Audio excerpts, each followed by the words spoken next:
Inspirar el mañana. Transformar la educación. Esto es Futuro en Curso, un espacio de creación colaborativa con propuestas transformadoras para la educación. Iniciamos con la conducción de Abril Gordienco López y Andrea González Yamuni. Solo aquí por CRC 89.1 Radio. Bienvenidas y bienvenidos a Futuro en Curso. Soy Andrea González, directora ejecutiva de la Fundación Yamuni Taúsh, una organización dedicada a proponer soluciones basadas en evidencia para mejorar la educación en Costa Rica. Junto con Abril Gordienco, les traemos este espacio donde cada semana exploraremos nuestras propuestas innovadoras para volver a enamorar y motivar a nuestro país hablando de lo que realmente importa, la educación. Prepárese para un viaje inspirador donde descubriremos cómo transformar el futuro a través del poder del conocimiento y la enseñanza. Ahora le doy la palabra a Abril. Gracias, Andrea. Les saluda Abril Gordienco.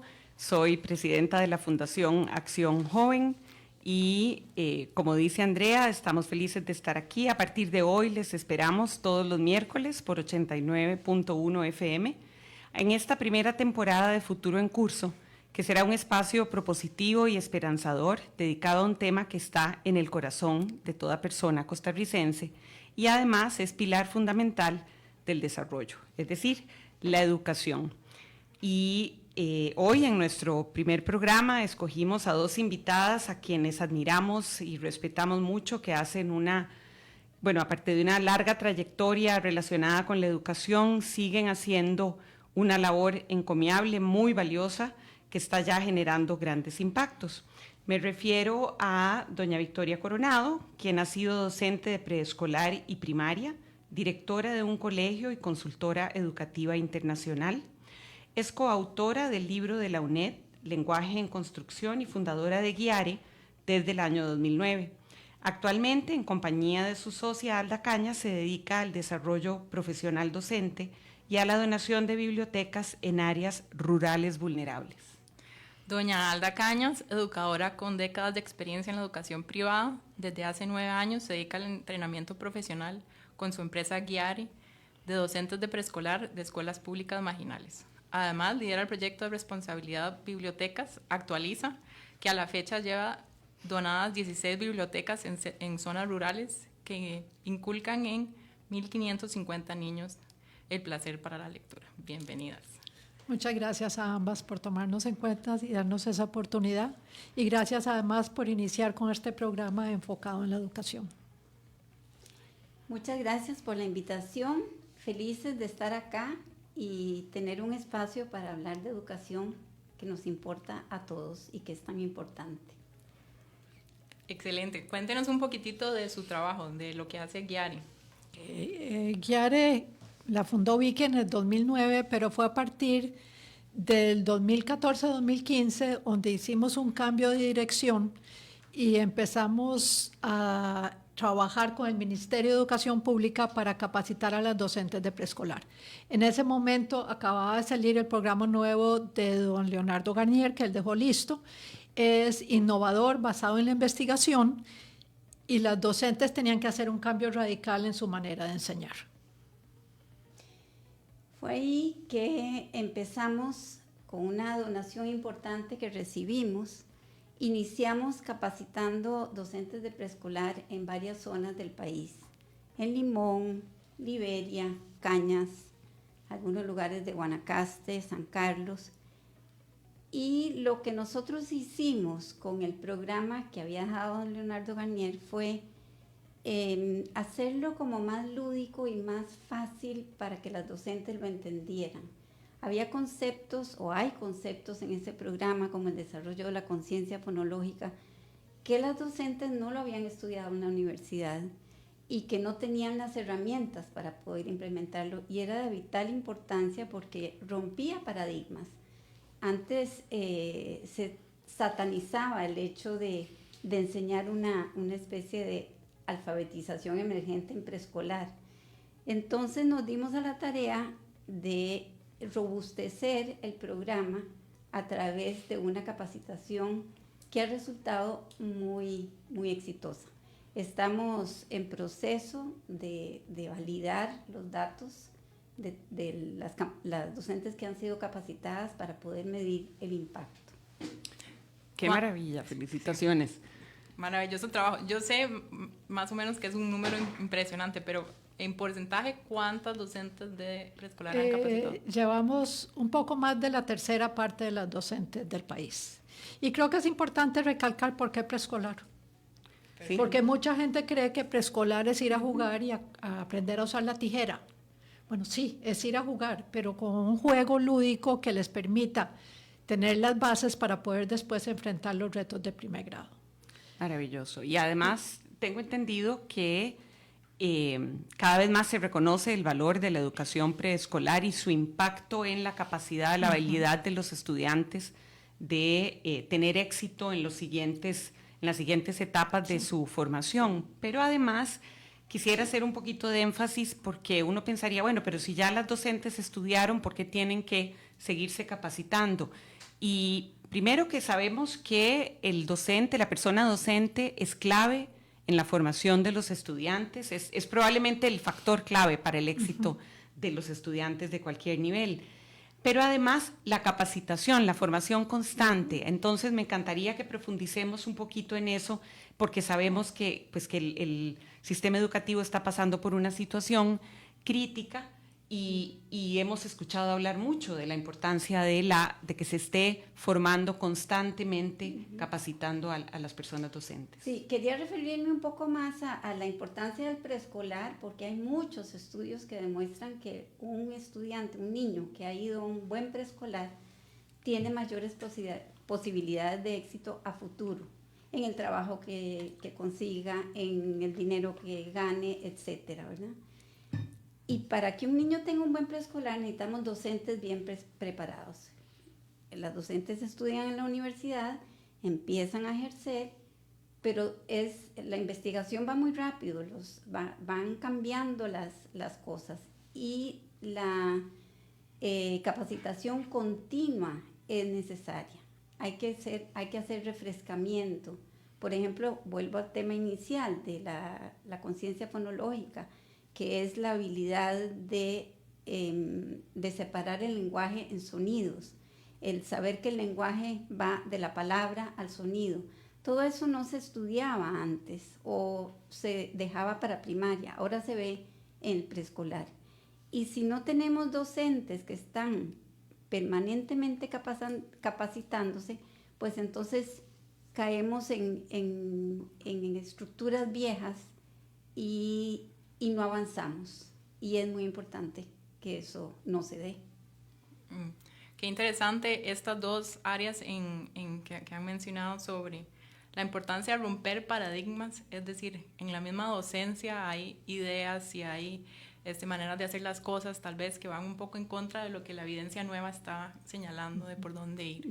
Entonces tal vez si nos pueden comentar un poco de algunos paradigmas que ustedes han visto en el territorio que siguen existiendo, que hay que romper. Y se ven mucho en las zonas rurales con docentes que ya tienen muchos años de estar ejerciendo. Las docentes por lo general, digamos que tienen un promedio de 22 años para iniciar su carrera en el ministerio. Hace 22 años, lo que esas docentes vieron en la universidad son cosas muy diferentes. Entonces, de los paradigmas que tienen que romper, de los que yo encuentro importantes, es el hecho de que el niño sí puede aprender y sí puede pensar más allá de la memoria, más allá de que puede descubrir su mundo, que puede ser creador de su aprendizaje. Que si una docente lo guía de la manera correcta, el niño puede llegar más allá de lo que se esperaba antes.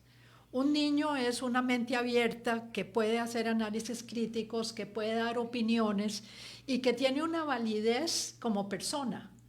Anteriormente el niño se consideraba una personita más en la familia, pero era una personita que no debía opinar, que no debía ser parte de una conversación, que no debía, por decirlo así entre comillas, estorbar.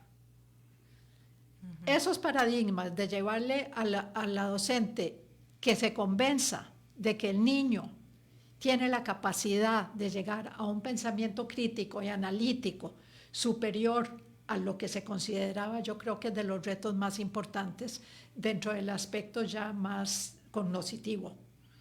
Doña Vicky, ¿y usted qué otros paradigmas ha notado bueno, que hay un aspecto que nosotros incluimos en las capacitaciones que no está dentro del programa, que es CLAS, que se refiere a es un programa de desarrollo profesional docente y un programa un instrumento de evaluación. Y CLAS trabaja con 3 áreas: el aspecto emocional, el aspecto de organización del aula, de cómo, no cómo está estructurada, sino cómo maneja la docente el aula, y la parte cognitiva, digamos. Entonces, en esos aspectos, todo eso es algo nuevo que hemos aplicado, porque, por ejemplo, nosotros tendemos a creer, muchas docentes creen que entre más calladitos estén los chiquitos y más en filita y menos levanten la mano y menos bulla hagan, mejor. Y resulta que no. Resulta que tenemos que dejarlos, no que hagan un relajo, pero sí que conversen entre ellos. Se ha comprobado que las conversaciones entre niños ayuda a que ellos aprendan mejor entre ellos, ¿verdad? La flexibilidad de la docente es muy importante e impacta directamente en el aprendizaje de los niños. Entonces, aparte de lo que señala Alda, que es el desarrollo de orden superior, que lo profundizamos mucho y les ayudamos a ellas a las docentes a que lleven de la mano a los niños para que piensen más allá de qué color era la capita de Caperucita, ¿verdad? Y entonces, eso es difícil para las docentes y por supuesto que para los niños. Entonces, esos son los paradigmas que hay que ir cambiando. Qué interesante. Bueno, quisiera profundizar más, pero me sale la duda, para los padres y madres escuchando, ¿qué pueden hacer, tal vez, ¿verdad?, pensando en estos nuevos paradigmas y en la capacidad de sus hijos y hijas, qué pueden hacer para cultivar una cultura de lectura? De lo más importante encuentro que es desarrollo del lenguaje. A los niños hay que conversarles. Y hay que hablarles como uno habla como adulto, ¿cierto? No como ñi, mi chiquito. Y no escoger vocabulario sencillo. A los niños hay que hablarles igual que se le conversa a un amigo, al marido, a los hijos grandes. Hay que conversarles en un vocabulario robusto. Eso es importantísimo. Y que pregunten si no comprenden algo. Y se le pregunten, se les aclara. Y hay que darle explicaciones. ¿Y por qué es que amaneció? Expliquémosle por qué amaneció. Porque el sol, la Tierra da vueltas alrededor del sol y no es que el sol se esconde, es que hay todo un concepto del espacio que ellos pueden ir desarrollando. No lo entendieron completamente, no importa, algo queda. Porque es muy importante el desarrollo del lenguaje, porque uno piensa en lenguaje, uno piensa con vocabulario. Si uno tiene un vocabulario pobre, el pensamiento va a ser pobre. Para poder pensar, hay que tener un vocabulario robusto. En que mayor sea el vocabulario, más posibilidades hay de desarrollar un pensamiento de orden superior. Podemos profundizar un poquito sobre eso, porque a mí me parece fascinante, precisamente porque a la hora de pensar estamos pensando en nuestras emociones. Si podemos identificarlas con nombre, las podremos gestionar mejor. Entonces tiene incidencia en eso, en gestión de emociones, en control de impulsos, en cómo analizamos una situación y qué decisiones tomamos, ¿cierto? Sí, yo quiero agregar un poco a esto de conversarles a los niños, porque bien sabemos, hay dos situaciones. Los niños, digamos, de la gran área metropolitana, que tienen más facilidad para tener dispositivos electrónicos y están jugando con sus juegos, y los papás no conversan. Uno a veces va a un restaurante y los 4, papá, mamá y los 2 niños, están con sus tabletas. No hay diálogo, no hay conversación. Y por otro lado tenemos a los niños de zonas rurales, en donde no se les conversa tampoco. Hay muchos estudios que muestran que la comunicación entre el papá y la mamá y los hijos, o solo el papá o solo la mamá, es de sí, no, la mamá da órdenes, el papá da órdenes, pero no hay diálogo, no hay conversación.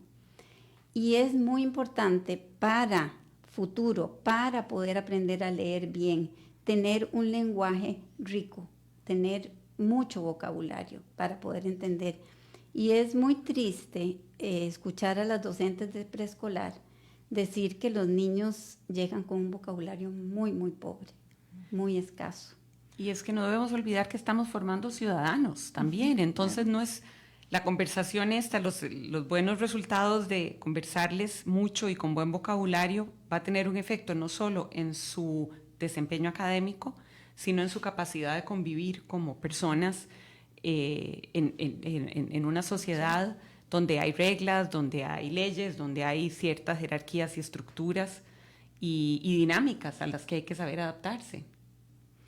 Sí, totalmente de acuerdo. Entonces, me gusta esta idea global de buenos conversadores hacen buenos lectores, ¿no? Como para la familia. Sí. Y yo le agregaría que no solo buenos lectores, hace buenos ciudadanos. Porque estamos desarrollando destrezas sociales. Donde hay una conversación se aprende el respeto, se aprende a escuchar, se aprende a esperar el turno para hablar, se aprende la tolerancia, se aprende empatía. Todas esas habilidades que es necesaria que los niños desarrollen se aprenden durante unas conversaciones que se den en familia.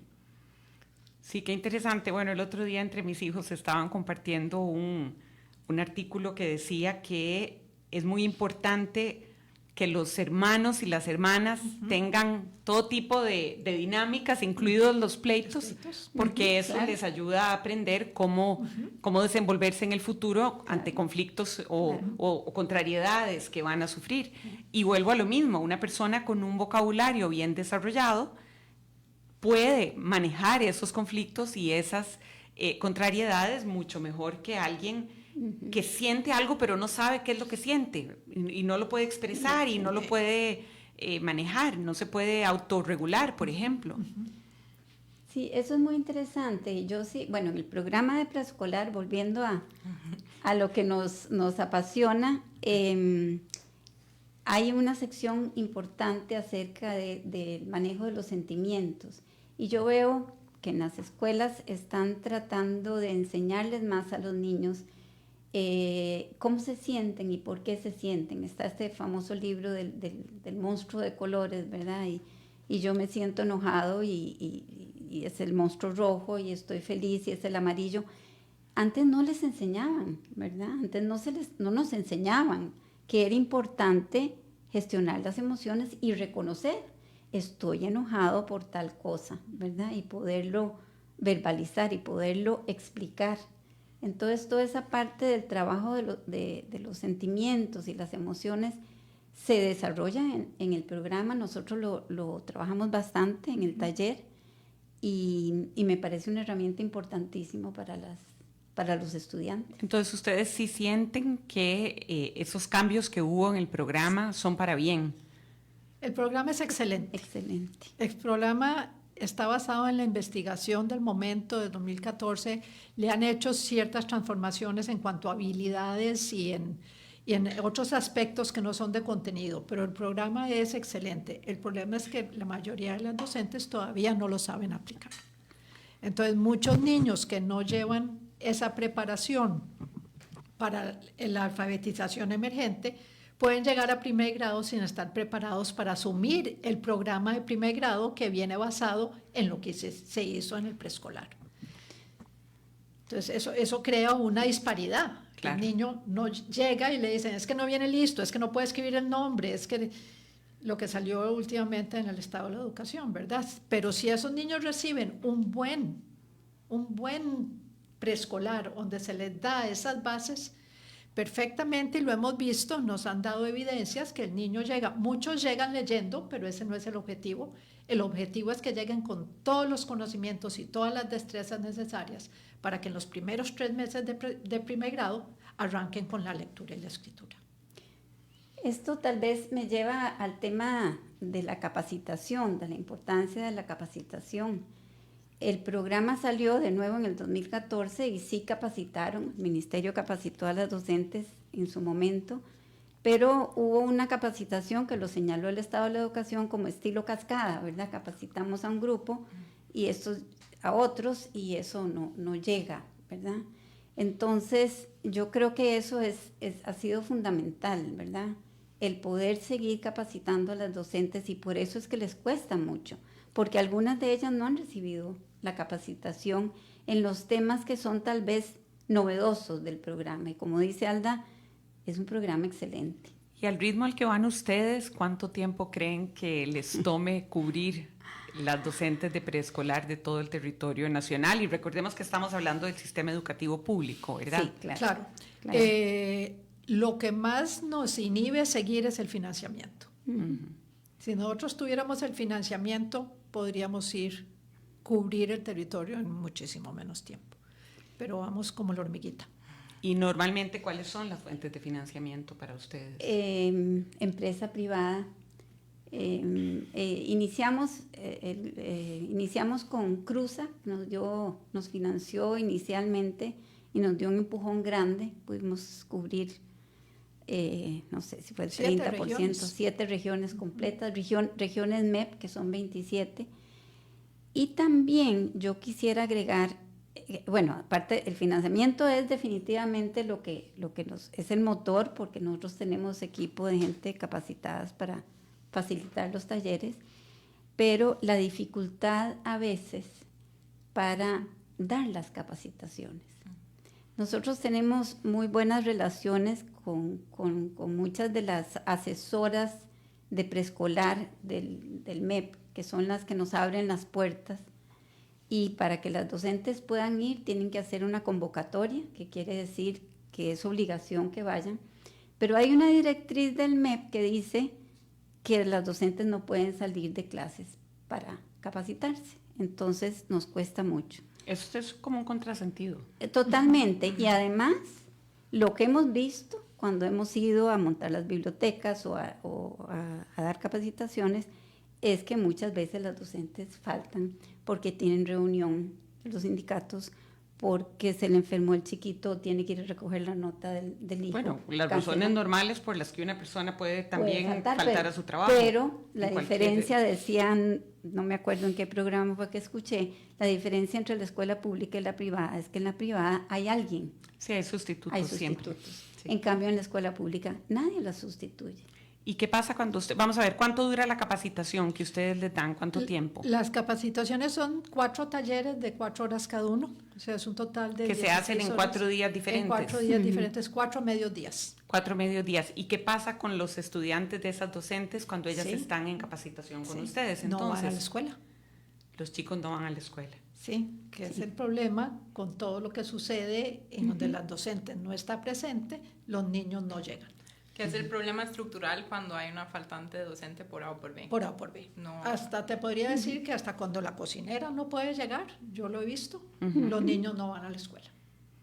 O sea, no se puede dejar una ensalada de atún del día antes para que los niños les den el almuerzo, no.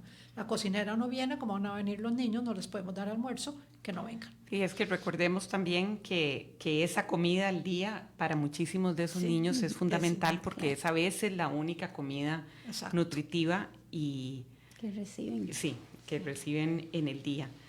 Bueno, sabemos que tenemos lamentablemente muchas carencias, pero también, como decían ustedes, mucho de lo cual sentirnos orgullosos porque se está haciendo bien y qué bueno saber que ese programa es tan positivo, que está bien hecho y a quienes nos escuchan, que ya han escuchado lo importante y lo positivo del trabajo que realizan doña Vicky Coronado y doña Alda Cañas y quieren sumarse a donar, pues es importante que lo hagamos porque sabemos que estamos en tiempo de recortes presupuestarios, de que el MEP tiene pues menos recursos en este momento, mucho menos para capacitación. Y yo siempre he creído que el Estado debe recurrir mucho a las alianzas público-privadas y ustedes son un modelo, un ejemplo muy, muy valioso y muy inspirador de lo positivas que pueden ser esas alianzas. Y yo quisiera a eso agregar que las docentes de preescolar son maravillosas. Sí. Bueno, en general los docentes y las docentes en nuestro sistema El hecho de entrar a la carrera de educación ya significa que por lo menos la gran mayoría tiene una mística y un compromiso con sus estudiantes. Y cuando entienden lo que verdaderamente tienen que hacer y que no es tan complejo lo que tienen que enseñar, nos han dicho, ay, qué torta, yo lo estaba enseñando mal, pobrecitos mis chiquitos. Pero entonces lo importante lo que le decimos, lo importante es que ahora de aquí en adelante, esos chiquitos van a tener una mejor maestra, una mejor preparación para lo que viene en el futuro. Entonces, ellas están muy dispuestas y quieren. Yo pensaría que ya el hecho de que una maestra sienta que ese aprendizaje va a ser determinante para que ella sea mejor, ya habla muy bien de ella misma, ¿verdad? Así es que esos que ella llama pobrecitos mis chiquitos, yo diría no, porque tuvieron una maestra que se ve que tenía vocación y que tenía compromiso y deseo de darles lo mejor posible a sus chicos. Perdón, hay un testimonio lindísimo de una maestra, Elena se llama, hace como 4 años, fue antes de la pandemia, en Los Santos. Los Santos. Que cuando terminó, agarró todo el material y dice, qué dichosos mis alumnos, porque ellos tienen ahora una maestra capacitada con muchas estrategias que les voy a enseñar. Yo dije, ay, Dios mío, qué lindo. Sí, que es como ponerle alas a las maestras, ¿verdad? Sí. Probablemente. Eso habla lo maravilloso que es la capacitación continua y cómo ver las profesiones como eso, como un proceso de mejora continua donde la capacitación ya es parte de ser moderno y ser un profesional. Pero en eso me sale la pregunta. Hace casi 10 años fue entonces el cambio curricular. ¿Sí? ¿Qué ha pasado con la formación inicial? ¿Ya están saliendo las docentes con el currículum del MEP? ¿O? ¿Qué te puedo decir? Lo que nosotros vemos de las muchachas jóvenes que llegan a los talleres, no las vemos como que estén empapadas en el programa. O sea, deberían llegar como ya dominando el programa, deberían llegar ya a los talleres y decir, sí, claro, eso es lo que yo hago, si todo lo que nosotros sacamos es del programa. Pregunta, porque esos programas supongo que también son enseñados en las universidades para prepararlas para asumir el cargo, o más bien es a partir del momento que son contratadas en el MEP que tienen que empezar a conocer esos programas. Pues no debería ser así. Porque si el programa del MEP existe desde el 2014, hace 10 años, las universidades ya deberían haber incorporado estos conocimientos para que las docentes salgan preparadas. Nosotros los cursos, la mayoría los hemos dado en zonas rurales. Las docentes de zonas rurales van a universidades pequeñas de zona rural. Yo no soy quien para decir si los programas los están dando, si los han actualizado hacia cumplir con los requisitos y que las docentes salgan conociendo bien lo que se espera de ellas, pero no es lo que vemos en las muchachas que llegan a los talleres. O sea, no he visto los programas, entonces no puedo decir.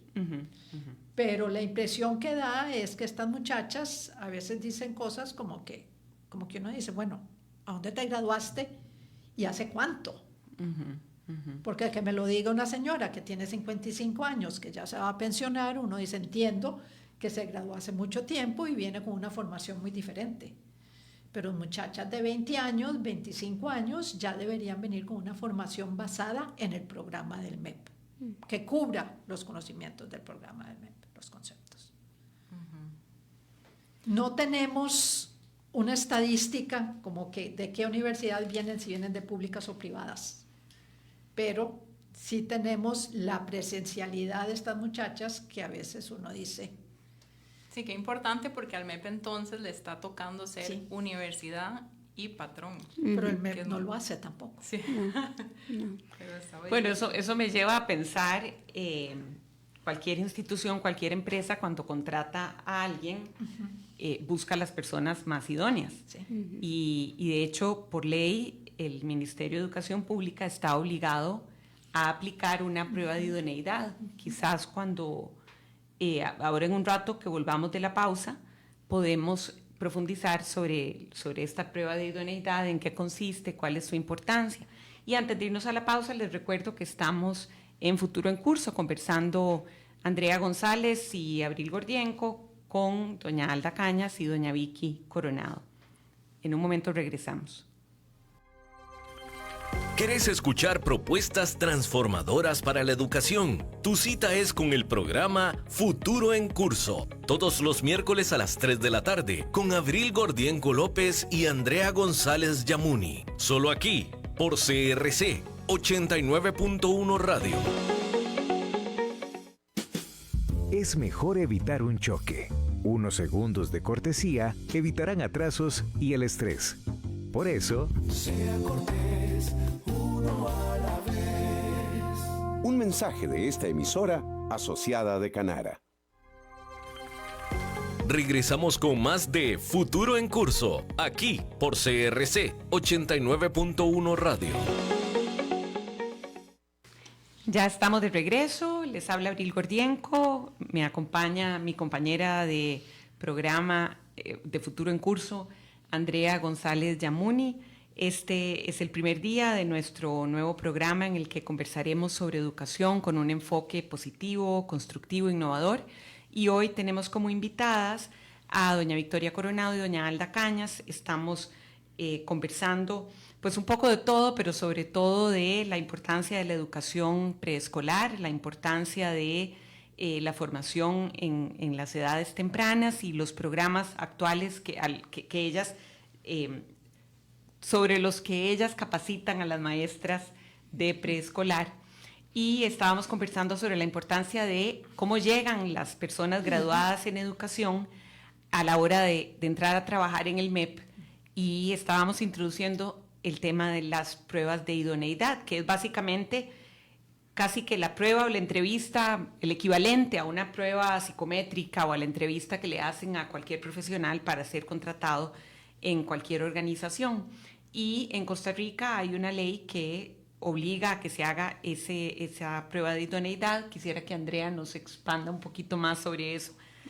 Bueno, muchas gracias. El ecosistema de docentes, porque la figura de docentes, como hemos recalcado, es elemental, es tal vez lo más estudiado y lo que tiene más evidencia que genera calidad de aprendizaje. Entonces, si tenés una persona docente con calidad, si logras influir en ese factor en el sistema educativo, muy probablemente vas a lograr un mejor resultado de aprendizaje. Entonces, pensándolo así, la docencia es un ecosistema, ¿no? Tiene lo que ya hemos conversado, que es la formación inicial, que claramente hace todo el sentido del mundo que esté entrelazada con lo que el MEP está dando. Si eso no está ahí, es una oportunidad de mejora para el país. Después está el punto de contratación, que es la prueba de idoneidad. Y después está, claro, lo que ya hemos conversado y en lo que ustedes aportan tanto al país, que es la formación continua de calidad de la persona docente. Entonces, sí, en este punto de contratación sería muy importante que el país logre tener una herramienta de calidad para lograr filtrar en este sentido pues la calidad docente y además tener algo buenísimo, ¿verdad? Para ustedes también y para su trabajo, que es cómo arrancan los educadores que sí son contratados, ya tienen un perfil, pueden tener un perfil de debilidades y fortalezas, etcétera, que les permita al MEP pensar en la formación continua y en con qué están trabajando, cuáles son las habilidades, las fortalezas que podrían mejorar. Entonces, no sé si tienen un comentario por ahí. Sí, a mí me parece increíble que, sabiendo que nuestra mayor riqueza son los niños y que las personas responsables de esos niños son los docentes, no haya un examen de incorporación. La medicina lo tiene, ingeniería lo tiene, arquitectura lo tiene, claro, porque piensa, el médico si no tiene examen de incorporación se le va a morir el paciente. El arquitecto si no tiene examen de incorporación se le va a caer el edificio. Al ingeniero se le cae el puente. Pues a los docentes se les caen los niños.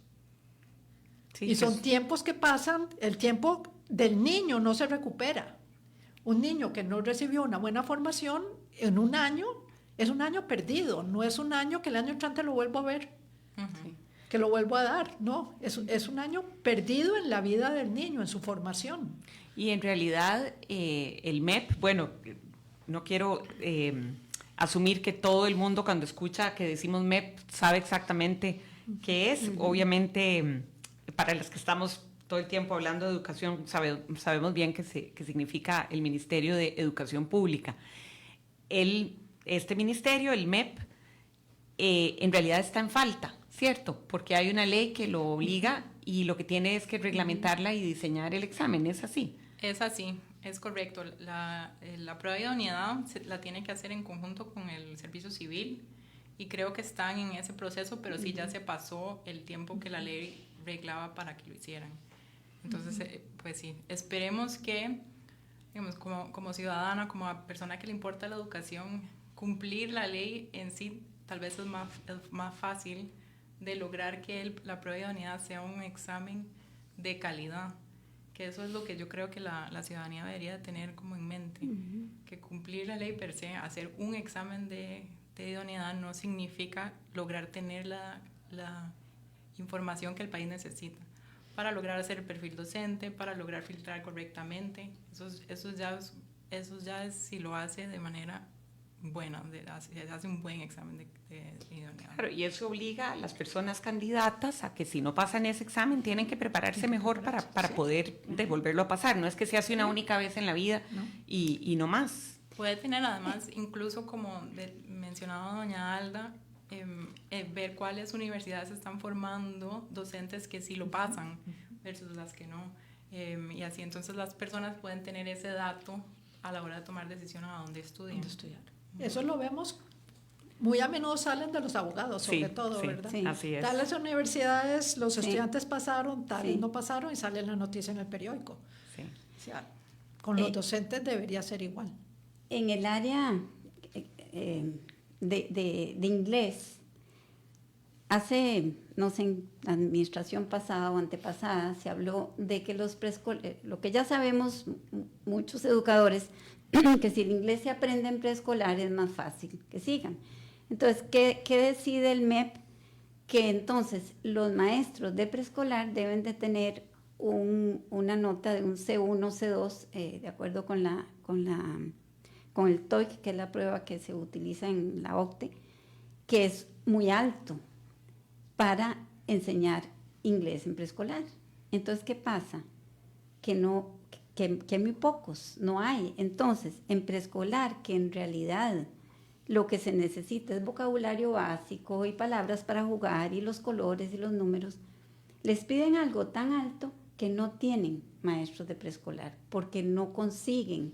Entonces, el maestro con un nivel más bajo, un B1, B2, está enseñando en primaria.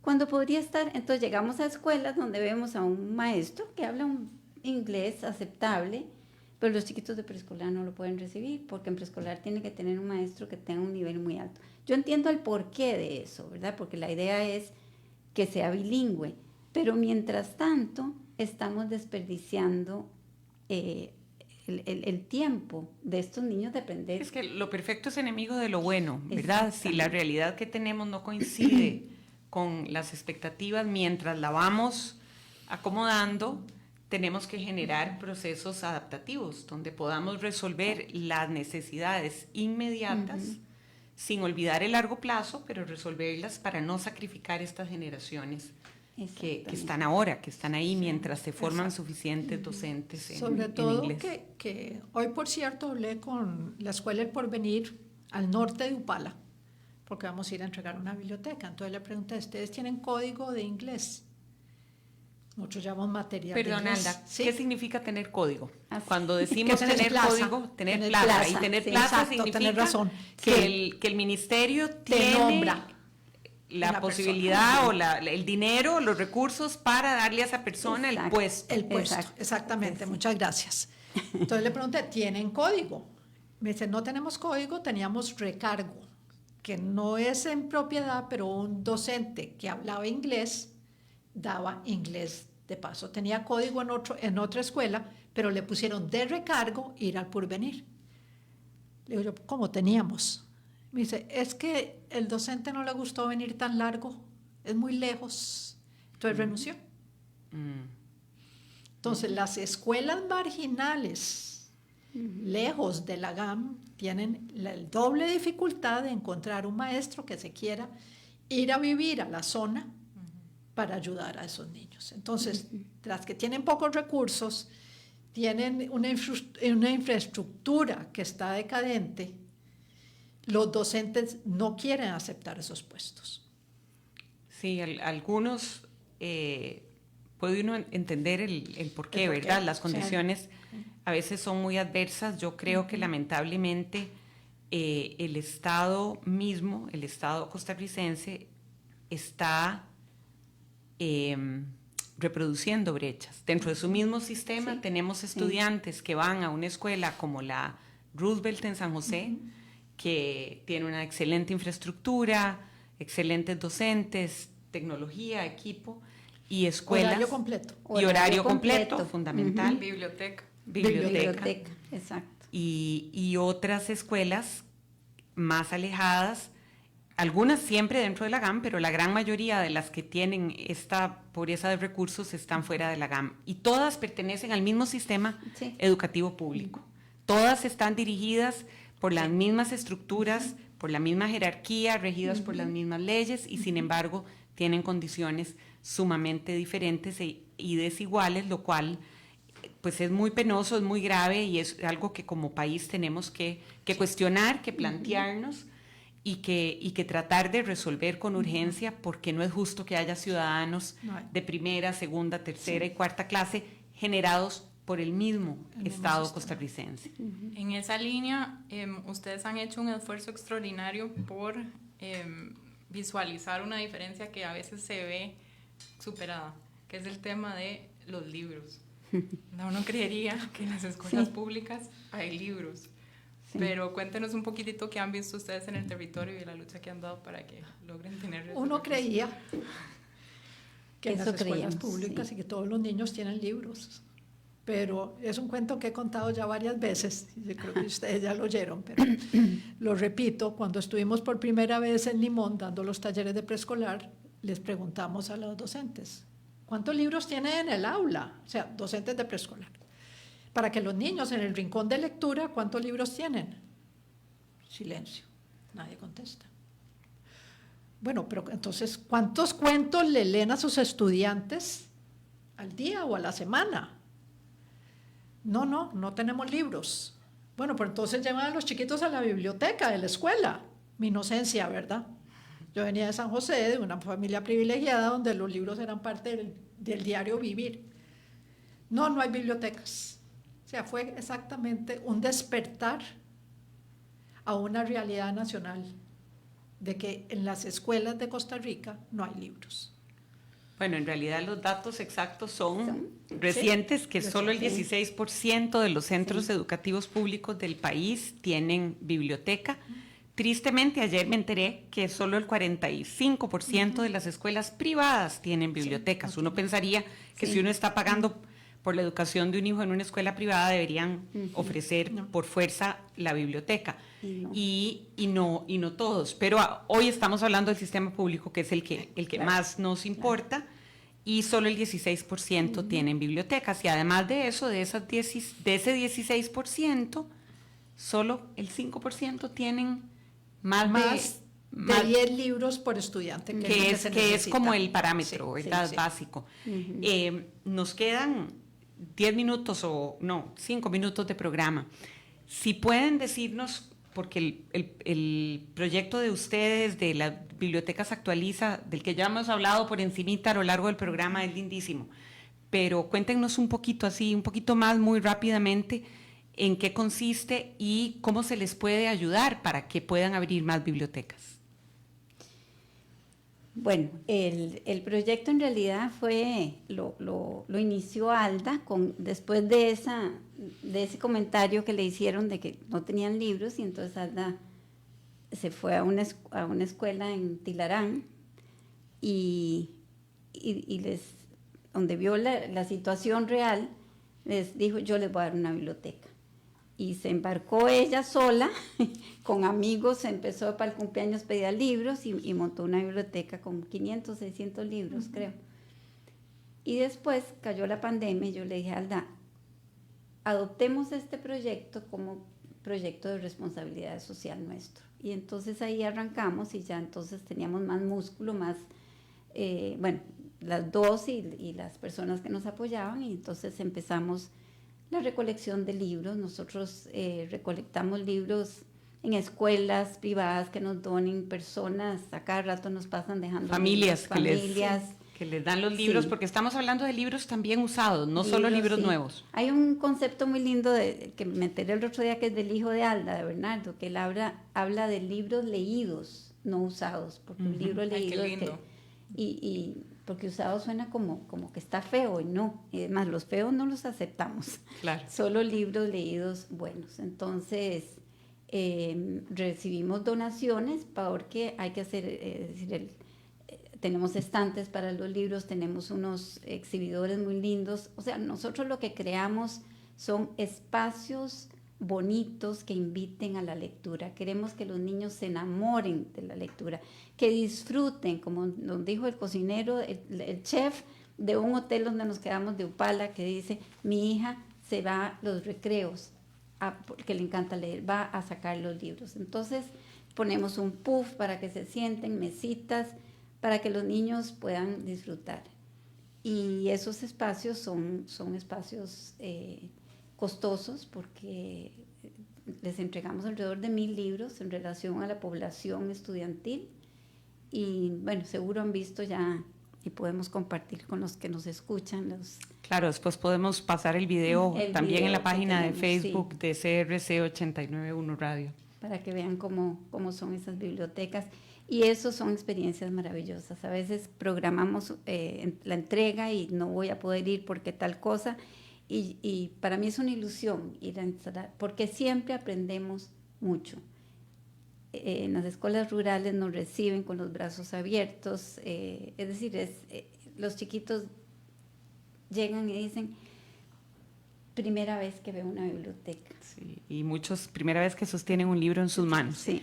Ya vamos a terminar el programa. Antes de irnos, quisiéramos pedirles que cada una nos lea, a las dos les solicitamos que trajeran una cita de algún libro que estén leyendo y que dure más o menos 1 minuto cada una leyendo la cita del libro que escogieron, mencionando el autor y el nombre del libro, por favor, Vicky. Bueno, yo entendí diferente, pero sí traje la cita. Okay.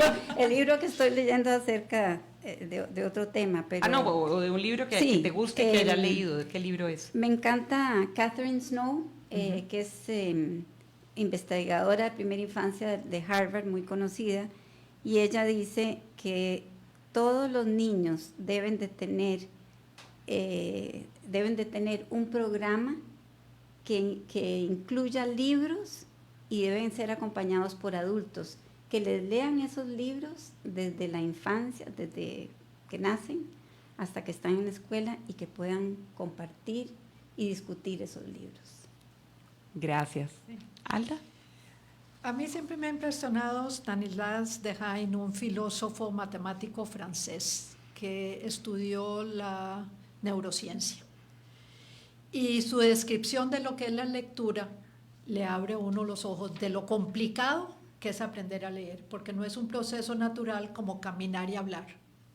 Él dice: descifrar unas palabras implica pasar la vista por cada una de las letras en el orden adecuado, de izquierda a derecha, sin olvidar ninguna, estando consciente de la correspondencia entre las letras y los sonidos, y ordenándolas para formar una palabra. Cada palabra es un enigma, un rompecabezas que el niño arma realizando un gran esfuerzo.